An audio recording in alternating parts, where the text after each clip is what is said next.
दोस्तों, आज की वीडियो में हम बात करने वाले हैं सफलता के 4 नियम। आज हम बात करेंगे उन 4 सिद्धांतों के बारे में, उन 4 प्रिंसिपल्स के बारे में जो हमारे भूतपूर्व राष्ट्रपति श्रीमान एपीजे अब्दुल कलाम सर के द्वारा बताए गए हैं। उनका मानना था ये जो 4 नियम है वो हर स्टूडेंट को, हर इंसान को खुद पर अप्लाई करना चाहिए।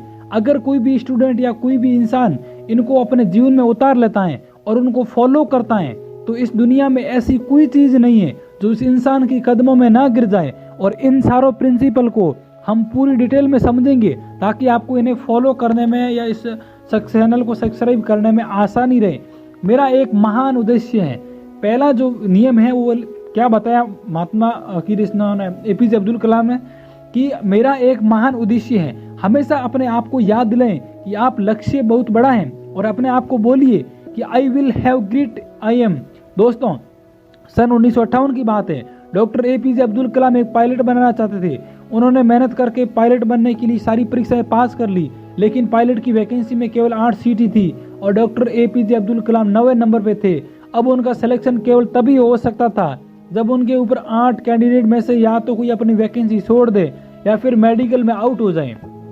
लेकिन उनको इस बात का काफी डिसअपॉइंटमेंट हुआ कि उनका सिर्फ एक रैंक की वजह से सिलेक्शन आउट हो गया। लेकिन उन्होंने विचार किया कि I was a disappointment for me but disappointment could not defend me, यानी कि मैं निराश जरूर हुआ था लेकिन निराश कभी मुझे हरा नहीं सकता है। उन्होंने ठान लिया कि भले ही पायलट बनने के एयरक्राफ्ट ना उड़ सकूं लेकिन एक इंजीनियर बन के, एक साइंटिस्ट बन के मैं एयरक्राफ्ट जरूर बना सकता हूँ, मिसाइल बना सकता हूँ, रॉकेट बना सकता हूँ। और दोस्तों, ये तो किसी को नहीं पता कि अगर doctor APJ Abdul Kalam pilot बनते तो वो कहाँ तक पहुँच पाते, लेकिन उन्होंने इस बात को जरूर साबित किया कि अगर वो पायलट नहीं बन पाए तो उन्होंने रॉकेट और मिसाइल जरूर बना दिए। और भले ही वो इंडियन एयरक्राफ्ट के पायलट नहीं बन पाए लेकिन वो राष्ट्रपति जरूर बने, जो कि तीनों सेनाओं के कमांडर इन चीफ होते हैं और तीनों सेनाओं में आर्मी, नेवी और एयरफोर्स भी होती है।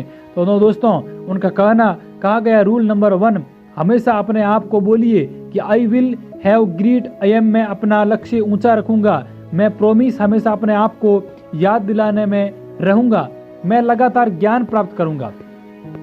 दूसरा नियम है कि मैं लगातार ज्ञान प्राप्त करूंगा। लेकिन इन सबों के बावजूद एक स्टूडेंट के लिए नॉलेज हासिल करना भी सबसे पहली प्राथमिकता होती है। और यानी कि आपको हमेशा अपने आप को याद दिलाना है कि चाहे कुछ भी हो, सीखना नहीं छोड़ूंगा, मैं कड़ी मेहनत करूंगा। डॉक्टर एपीजे अब्दुल कलाम कहते हैं कि तो तीसरा नियम है, तो उन्होंने बताया है कि हमेशा अपने आप को याद दिलाते रहें कि आप कड़ी मेहनत करते रहेंगे।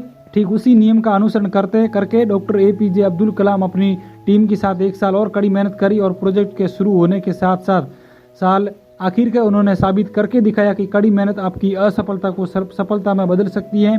यानी कि आप हमेशा अपने आप से कहते रहते हैं I will do hard work, मैं दृढ़ और सफल रहूंगा, मैं दृढ़ और सफल रहूंगा। अगर आप अपने मुसीबतों से डरना छोड़ दिया तो उनसे ध्यान हटाकर उनके हल के बारे में सोचना शुरू कर दिया और उन पर काम करना शुरू कर दिया तो आप किसी ना किसी दिन इस दुनिया में सफल जरूर हो जाएंगे।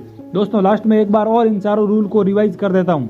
अपने आप को याद दिलाएं कि आपके पास में एक बहुत बड़ा सपना है, you have must a big dream, यानी आपके पास बहुत ही बड़ा सपना है और उस सपने को पूरा करने के लिए आपको दिल से काम करना पड़ेगा, जिंदगी में आपको संघर्ष करना पड़ेगा। सेकंड रूल ये है कि अपने आप को आप हमेशा याद दिलाएं कि आपको सीखना नहीं छोड़ना, you must continuously acquired knowledge, यानी आपको सीखना, आपको आगे बढ़ना है तो आपका नॉलेज ही आगे बढ़ेगा, बाकी आपको कोई नहीं बढ़ाएगा।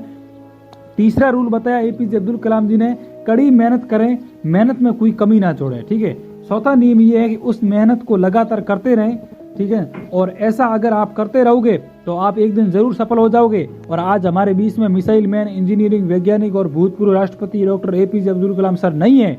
जैसा कि उन्होंने ये बताया कि वो अपने आप को एक अध्यापक ही समझते थे और उन्होंने अपनी आखिरी सांस तक India institute of management Shillong के स्टूडेंट को एक लेक्चर देते हुए की, जिस लेक्चर का टॉपिक था वो था creating a liveable planet earth. वो 4000 वर्ड्स का उनका लेक्चर अधूरा रहा। मानो उनका कहना ये था जाते जाते कि वापस फिर आऊंगा लौट के, लेकिन प्रकृति के नियम को कौन बदल सकता है। आइए आज हम एक शपथ ले सकते हैं, जो रास्ता हमारे doctor APJ Abdul Kalam sir ने हमें दिखाया उस पर हम लगातार आगे बढ़ते रहें और अपने वचनों पे कायम रहें और अनंत समय तक doctor APJ Abdul Kalam sir को हमारे खुद के अंदर जिंदा रखें और पूरी दुनिया को दिखा दें कि हिंदुस्तान से बेहतर कोई दूसरा देश नहीं हो सकता है, आपसे बेहतर कोई इंसान नहीं हो सकता है। और अपने अपनों का पूरी रफ्तार के साथ पीछा करते रहिए और अपने सपनों का अपनी पूरी रफ्तार के साथ पीछा करते रहिए और दुनिया में खुद के साथ, दुनिया में देश का भी ना कीजिए। देश का भी जो सोच समझकर आगे बढ़ते रहिए। जय हिंद, वंदे मातरम।